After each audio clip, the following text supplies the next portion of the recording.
Greetings, comedy enjoyers. My name's Ed. I'm from the outskirts of London, which is why I sound Australian. Must have been all the neighbours my mum watched when she was pregnant with me. Never got in trouble for it. She'd sit there by the window with her binoculars and a box of donuts, just watching the neighbours. Don't know why she told me about that, nor why it gave me an Australian accent, but here we are. I just love being on stage.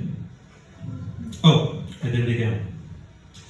Ever since I heard Nigella Lawson say microwave instead of microwave, I can't help applying the same linguistic idiosyncrasy to other words. Stage becomes stage. I like to bake cake becomes alike tabake kake. How are you? I'm Fine. I heard your dad's on Leaf support. Once I was lost in a maze for 6 hours because no one could understand me when I yelled, "Help! I can't escape this maze!" It's kind of a problem. Nigella has no idea how much street fare she got to my leaf. But she didn't invent this way of speaking. That was a man called Michael Bubble, or Buble. A little bit about me: I like to stand underneath a streetlight at dusk and wait for it to come on so it looks like I've had a great idea. Ever since I installed a dimmer switch in my room, ideas for jokes have been coming to me gradually rather than suddenly. One time there was a power cut and my jokes got really dark. I'm a test tube baby. That's not me saying I was conceived in a test tube. That's me saying I'm a test tube in a cool way.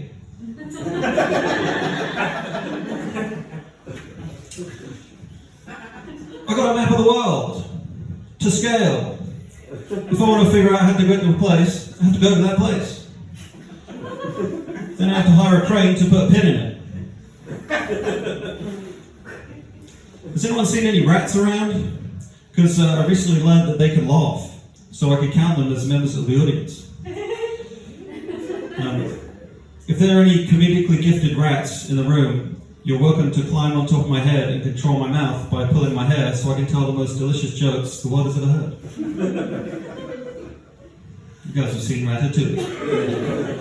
It's a very good one. Women don't like small guys, so I try not to let them see me at a distance. I just sneak up on them. It's frowned upon.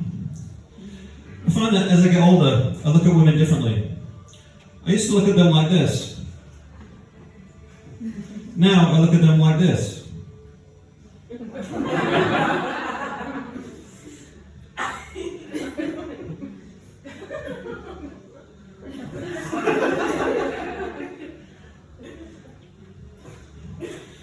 That's my face. I'm addicted to dating apps. It's much better than dating women. They ask for my feedback. They don't get offended when I rate them out of 5. I don't have to take my date for dinner and a movie.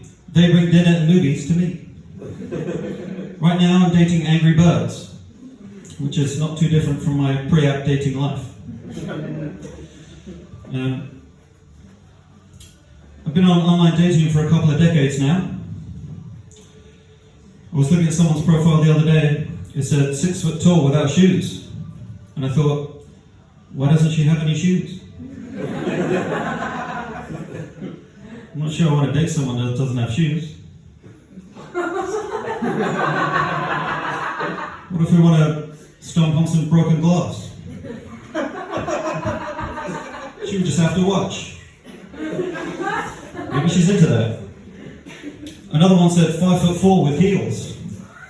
And I thought, I have heels too, but I don't brag about them.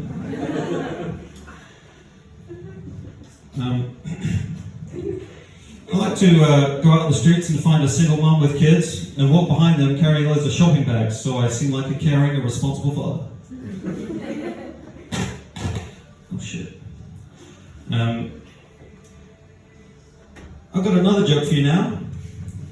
It's coming up in like 3 seconds when I remember it. 3, 2, 1. We're almost at the end of 2025, can you believe it? Neither can I.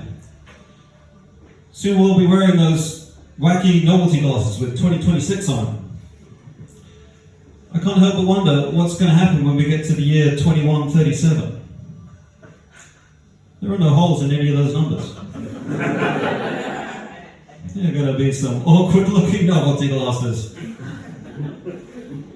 It's the one time people whose eyes are in weird places are going to be able to see in the new year.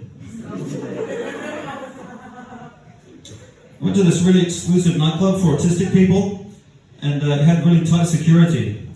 There was this eye scanner on the door, and the only way to get inside was to not look at it.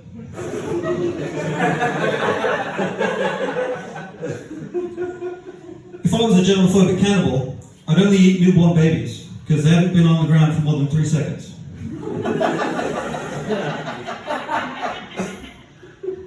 I'm undertaking a campaign to reunite mannequins with the sexual organs that were unjustifiably severed from their bodies. I'm buying up dildos in bulk. I'm going into Marks and Spencer's and matching them up based on how confident the mannequins look.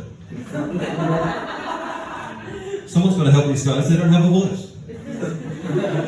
Alright, that's my time. You guys have been great. Everyone get home safe, look after your gut microbiome, and I'm going to go in the back and rob one out. This guy knows.